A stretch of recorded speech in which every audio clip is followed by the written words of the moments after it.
دادگاه ولایت ختلان حکم 3 میلیسای گمانبر در مرگ عبدالقوی رازقوف ساکن شهر کولاب را اعلام کرد. هر کدام آنها به 14 ساله زندان محکوم شدند. شمشاد شریف زاده، ظفر خالوف و جمشید کرامتوف، کارمندان ریاست وزارت کارهای داخلی در منطقه کولاب، به بازداشت خودسرانه و شکنجه عبدالقوی رازقوف عیبدار شدند. حکم دادگاه روز 25 ایول صادر شده است. مرگ این ساکن کولاب در ماه ینور امسال اعتراض گروهی از ساکنان را به بار آورده بود. حسین عودی نژاده، دادرس دادگاه ولایت ختلان در منطقه کولاب، روز 2 آگوست ضمن نشست خبری گفت که 3 کارمند میلیسا مهلت حبس را در زندان نظامش سخت پشت سر خواهند کرد.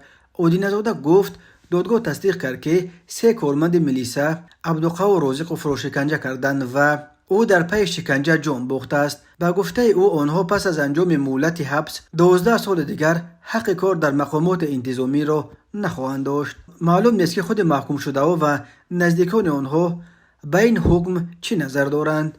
حسین عودی نژاده گفت یکی از میلیساهای محکوم شده از بالای حکم دادگاه منطقه کولاب به زینه بالای دادگاه شکایت برده است. عبدالقوی رازقوف شب 2 ینور امسال از طرف ماموران میلیسا دستگیر شد و در شرایط مرموز جان داد.